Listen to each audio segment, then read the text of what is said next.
আসসালামু আলাইকুম রহমতুল্লাহি ওবরকাতুহু।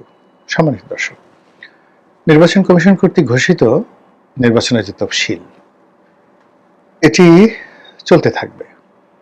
হয়তো তফসিল একবার দুবার পরিবর্তিত হতে পারে, কিন্তু ফেব্রুয়ারি মাসে নির্বাচন হবে এটার সম্ভাব্যতা শতভাগ ধরে রাজনৈতিক দলগুলো কিন্তু সর্বোচ্চ চেষ্টা তদবির চালিয়ে যাচ্ছে নির্বাচনে জয়লাভ করার জন্য।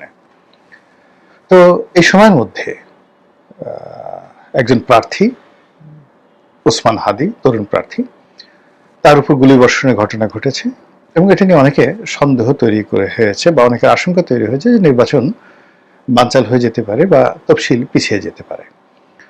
অথবা ধরুন এই সময়ের মধ্যে যদি বেগম জিয়ার সম্পর্কে কোনো সুসংবাদ না আসে, অর্থাৎ তিনি যে এবার কেয়ার হাসপাতালে আছেন, তিনি যদি অসুস্থ থাকেন এবং বেগম জিয়ার জ্যেষ্ঠ সন্তান জনাব তারেক রহমান সাহেব, তিনি যে 25 তারিখে বাংলাদেশে আসছেন, আসার পর যদি 26 তারিখে যদি বেগম জিয়ার স্বাস্থ্য সংক্রান্ত কোনো বিষয় নেতিবাচক বা ইতিবাচক কোনো কথা আমরা শুনতে পারি, সেক্ষেত্রে নির্বাচনের তফসিল পরিবর্তিত হতে পারে। কিন্তু এখন পর্যন্ত বাংলাদেশের প্রায় সব মানুষই বলতে গেলে শতভাগ নিশ্চিত ফেব্রুয়ারি মাসে একটা নির্বাচন হতে যাচ্ছে।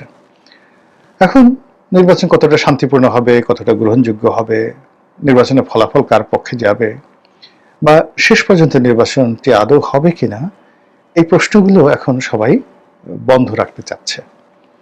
এ কারণ হলো আমরা যে যার অবস্থানে একটা দুর্বিষহ সময় পার করছি। আমরা সবাই বুঝতে পেরেছি যে দেশ চালানো আসলে এনজিও যারা ব্যক্তিত্ব বা নায়ক নায়িকা, গায়ক গায়িকা কিংবা অরাজনৈতিক যারা ব্যক্তিত্ব রয়েছেন তাদের পক্ষে সম্ভব নয়।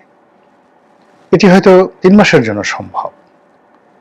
একটা কথা বলা হয়ে থাকে, যেমন সিরাজউদ্দৌলা, তো রঙ্গমঞ্চে সিরাজউদ্দৌলা সাজার জন্য আনোয়ার হোসেন কোয়াইট বা প্রবীণ মিত্র অভিনয় করেছেন বাংলা বিহার উড়িষ্যার নবাব, এটা ঠিক আছে ঘন্টা 3 জন্য।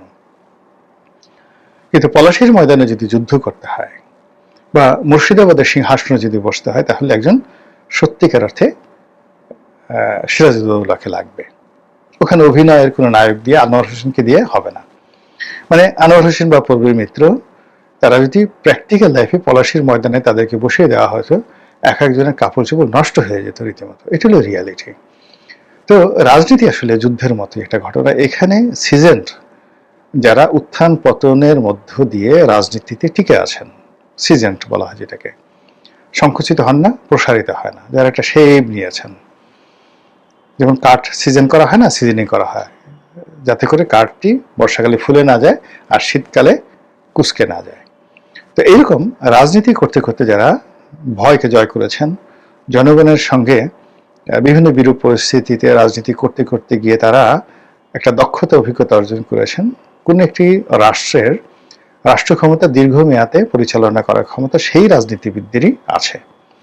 কিন্তু খুব পাওয়ারফুল সেনাপতি, জীবনে যারা কখনো যুদ্ধে পরাজিত হয়নি। তো এই সকল মানুষ রাষ্ট্র ক্ষমতা নিয়েছেন অনেকে, কিন্তু 15 দিন বেশি টিকতে পারেননি। যেমন আলাউদ্দিন খিলজি, সম্রাট আলাউদ্দিন খিলজির যে সেনাপতি মালিক কাফুর, ইন্ডিয়ান হিস্ট্রিতে তাকে বলা হয় সবচেয়ে অজেয় সেনাপতি। তিনি কখনোই পরাজিত হননি আর তাকে কেউ পরাজিত করতে পারেনি।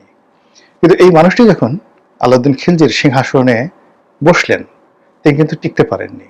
খুব অল্প সময়ের জন্য তিনি চেষ্টা করেছিলেন, কিন্তু তাকে মরতে হয়েছে। তো এভাবে ইতিহাস এখন হয়তো দেখা গেল যে আধুনিক রাষ্ট্র ব্যবস্থা, এই কারণে ঠিক 15 দিন 1 মাসে ভাগ্য নির্ধারিত হয় না, কিন্তু 1-1.5 বছরের বেশি আসলে অরাজনৈতিক শক্তি এখন পৃথিবীর কোথাও টিকতে পারে না। এর মধ্যেই কাউন্টার কু হয়ে যায়, কাউন্টার বিপ্লব হয়ে যায় এবং অরাজনৈতিক শক্তি চলে যায়। আমাদের দেশে অরাজনৈতিক শক্তির যে সফলতা, সেটি 3টি তত্ত্বাবধায়ক সরকারের সময় আমরা দেখেছি। সেক্ষেত্রে তারা 3 মাসের মধ্যে তাদের চমক তারা দেখাতে পেরেছিলেন। আর 111-এর সময় রাজনীতিবিদদের বাইরে যদি বলা হয়, আমাদের দেশের সকল পেশার সর্বোচ্চ যারা সফল হয়েছেন, সেই সফল মানুষগুলো টানা 2 বছর চেষ্টা করে দেশটিকে রসাতলে নিয়ে গেছেন এবং তারা লেজ গুটিয়ে রাজনীতিবিদদের হাতে, তথাকথিত তাদের দৃষ্টিতে যারা দুর্নীতিবাজ, সে সকল রাজনীতিবিদ লোকদের হাতে ক্ষমতা দিয়ে তারা লেজ গুটিয়ে চলে যেতে বাধ্য হয়েছিলেন। এর কারণটা হলো ওই যে বললাম যে রাজনীতি আসলে রাজনীতিবিদদেরকে মানায়। তো এখন এই যারা সরকার চালাচ্ছেন তারা নানাভাবে রাজনীতিকে অপদস্থ করার চেষ্টা করেছেন এবং সেটা খুব সূক্ষ্ম কৌশলে। প্রথমত তারা রাজনীতির যে এনিমি অংশটি, একটা অংশকে এনিমি বানানোর চেষ্টা করেছেন, অর্থাৎ বিভেদ বিসংবাদ, divide and policy, divide and rule, এই পলিসিতে তারা এই গত 14 মাসে যে কাজগুলো করেছেন সেটি হলো বাংলাদেশের যারা আওয়ামী লীগের পক্ষে আছেন, আওয়ামী লীগের সহযোগী ছিলেন এবং যারা আওয়ামী লীগ করেন তাদেরকে একটি পক্ষে ফেলে তাদেরকে গণশত্রু হিসাবে চিহ্নিত করার চেষ্টা করা হয়েছে। দ্বিতীয়ত বাকি যারা আছেন তাদের সবাইকে বন্ধু বানানোর চেষ্টা করা হয়েছে। কিছুদিন পরে যখন দেখা গেল যে আওয়ামী লীগ আসলে নির্বাসনে চলে গেছে, তারা মনে করেছে ক্ষমতাধর যারা লোকজন, অনেকে জেলে গেছেন, অনেকে দেশ ছেড়ে পালিয়েছেন, অনেকে মাথা গুজিয়ে আছেন, অনেকে মাথা নিচু করে আছেন, অনেকে ইঁদুরের গর্তে ঢুকেছেন, কাজে আওয়ামী লীগ নিয়ে এখন তাদের কোনো শঙ্কা নেই। তখন তারা যে কাজটি করলো যে বাকি আওয়ামী লীগের বিরুদ্ধে যে সকল রাজনৈতিক শক্তি রয়েছে তাদের মধ্যে ডিভাইড অ্যান্ড পলিসি, তাদের একে অপরের সঙ্গে সেই দেখা গেল যে ঝামেলা বাঁধিয়ে দেওয়া, বিভেদ বিসংবাদ তৈরি হওয়া বা তৈরি করা, এই জিনিসগুলো এখন বলতে গেলে ওপেন সিক্রেট হয়ে গেছে। তো এত কিছু করার পরেও দেখা যাচ্ছে যে সরকার স্বস্তি পাচ্ছে না। সরকার স্বস্তি পাচ্ছে না, এর কারণ হলো যে প্রায় সকল রাজনৈতিক দল আওয়ামী লীগের ভোটারদের জন্য রীতিমতো নির্বাচনের মাঠে মরিয়া হয়ে পড়েছে। বিএনপি, এনসিপি, জামাত, যারাই নির্বাচনের মাঠে যে যেখানে ভালো অবস্থানে আছে তারা তাদের প্রতিপক্ষকে দমন করার জন্য আওয়ামী লীগ তোষণ নীতি শুরু করেছে। তারা বাড়ি বাড়ি গিয়ে আওয়ামী লীগ নেতাদের বিরুদ্ধে যে সকল মামলা হয়েছে সেগুলো তুলে নেওয়ার আশ্বাস দিচ্ছেন, আওয়ামী ভোটারদেরকে ভোট কেন্দ্রে যাওয়ার জন্য অনুনয় বিনয় করছেন, ভবিষ্যতে তাদেরকে পদ পদবি দেওয়া হবে, নিরাপত্তা দেওয়া হবে, এই ধরনের নানা রকম আশ্বাস দেওয়া হচ্ছে। তো ফলে কি হলো যে ঘুরে ফিরে সকল দলের মুখেই বারবার আওয়ামী লীগের নামটি চলে আসছে। এগুলো একটা। দ্বিতীয় যে ভয়, শেখ হাসিনা যে কোনো সময় ফিরে আসতে পারেন, টুস করে ঢুকতে পারেন, নির্বাচন বানচাল করতে পারেন। শেখ হাসিনার হাতে অনেক টাকা, অনেক ক্ষমতা, তিনি বাংলাদেশে যে কোনো অনার সৃষ্টি তৈরি করে যে কোনো পরিস্থিতিতে সরকারকে বেকায়দায় ফেলে দিতে পারেন। এই আতঙ্কের মধ্যেও বারবার শুধু আওয়ামী লীগ আর শেখ হাসিনার নামটি আওয়ামী বিরোধী যে শক্তি সমূহ রয়েছে তারা বারবার উচ্চারণ করছেন। তো যখন আপনি দেখবেন যে আপনার নাম যে কোনোভাবে উচ্চারিত হচ্ছে, it means you are alive. এখন আমরা যে আওয়ামী লীগকে নিয়ে ভিডিও করছি, আওয়ামী লীগকে নিয়ে কথা বলছি, গালি দিলেও মানুষ দেখছে, আওয়ামী লীগের পক্ষে বলেও মানুষ দেখছে, ইট মিনস আওয়ামী লীগের এখনো একটা ভ্যালিডিটি রয়েছে, এটা বুঝতে হবে। এরপর আরেকটি ঘটনা হলো যে রিফাইন্ড আওয়ামী লীগ, মানে একটা পরিশুদ্ধ আওয়ামী লীগ, রিকনসিলিয়েটেড আওয়ামী লীগ, অথবা সেই যে 1/11-এর সময় সংস্কারের কথা বলা হচ্ছিল এরকম একেবারে সংস্কারযুক্ত একটি আওয়ামী লীগ গঠন করা হবে সরকারের মদদে, সেনাবাহিনীর মদদে, পশ্চিমাদের মদদে, এবং তারা এই সময় ইলেকশন করবে। এই আতঙ্ক রাজনৈতিক দলগুলোকে কিন্তু পেয়ে বসেছে। এখন অনেক আওয়ামী লীগের জনপ্রিয় প্রার্থী রয়েছেন, তো তারা যদি এইভাবে একটা রিফাইন্ড আওয়ামী লীগ নিয়ে আসেন তাহলে পুরো নির্বাচনের মাঠের যে ফলাফল, এই ফলাফলটা ওলটপালট হয়ে যাবে।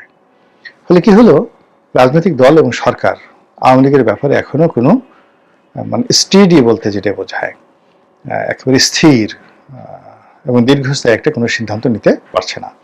সকালে এক ধরনের সিদ্ধান্ত নিতে যাচ্ছে, আবার বিকেল অন্য সিদ্ধান্ত নিতে বাধ্য হচ্ছে। এর বাইরে সবচেয়ে ভয়ঙ্কর যে জিনিসগুলো হচ্ছে সেটা হলো সরকারের পক্ষ থেকে যেটি বলা হচ্ছে, যে সকল আওয়ামী লীগ নেতা রয়েছেন যারা জনপ্রিয়, যাদের মধ্যে মামলা নেই, যাদের বিরুদ্ধে মামলা নেই, মোকদ্দমা নেই, অভাব নেই, অভিযোগ নেই, এ সকল ক্লিন ইমেজের লোক যদি নির্বাচন করতে চায় তাহলে সরকারের আপত্তি নেই। এটাও কিন্তু একটা ভয়ঙ্কর মেসেজ আওয়ামী লীগ বিরোধী শক্তির জন্য। এর কারণ হলো এখন স্বতন্ত্র দাঁড়ান আর রিফাইন্ড দাঁড়ান, যদি শেখ হাসিনার পক্ষ থেকে বাধা দেওয়া না হয়, আওয়ামী লীগের যে এই মুহূর্তে যে কমিটি, বৈধ কমিটি আছে, সেই কমিটির পক্ষ থেকে যদি বিষোদ্গার করা না হয়, তাহলে রিফাইন্ড হোক কিংবা ধরুন স্বতন্ত্র হোক, নির্বাচনের ফলাফলটা ঠিক পাকিস্তান ইমরান খানের পার্টি যেভাবে ভালো করেছে ওভাবেই হয়তো একটা পরিবেশ পরিস্থিতি বাংলাদেশে তৈরি হয়ে যাবে। অর্থাৎ বহু সংখ্যক প্রার্থী, এমনকি তারা যদি ব্রুট মেজরিটি পায় ইমরান খানের মতো, এটাও কিন্তু আশ্চর্য হওয়ার কিছু থাকবে না। আর অন্যদিকে যদি সেটা নাও হয়, তাহলে আওয়ামী লীগের ভোটাররা যে পক্ষে যাবে সেই পক্ষের পাল্লা ভারী হবে। যেমন আওয়ামী লীগের ভোটাররা যদি বিএনপির উপর বিরাগ হয়, বিএনপিকে একটা উচিত শিক্ষা দিতে চায় এবং জামাতকে ভোট দেয়, তাহলে জামাত সরকার গঠন করবে। আবার অন্যদিকে যদি আওয়ামী লীগের প্রার্থীরা না থাকে, ভোটাররা যদি ভোট কেন্দ্রে না যায়, তাহলে ভোট জমে উঠবে না। এবং সেক্ষেত্রে যদি ভোটার উপস্থিতি নেহায়েত কম হয়, তাহলে আন্তর্জাতিক অঙ্গনে এই ভোটের যে গ্রহণযোগ্যতা, সেই গ্রহণযোগ্যতা অতীতের মতোই হবে, অর্থাৎ 2014, 2018 এবং 2024-এর মতো হবে। ফলে আপনি দেখুন যে যেগুলো অল্টারনেটিভ আপনি বাদ দেন, মানে ধরেন না কেন, আওয়ামী লীগকে বাদ দিয়ে কোনো নির্বাচন কল্পনাই করা যাচ্ছে না। অর্থাৎ একেবারে তৃণমূল পর্যায়ে যদি ধরেন যে কিচ্ছু নাই, শুধুমাত্র আওয়ামী লীগের ভোটার, সে আওয়ামী লীগের ভোটার যারা, তারা ভোট কেন্দ্রে গেলেও আপনার জন্য বিপদ, আর যদি না যায় তাও আপনার জন্য বিপদ।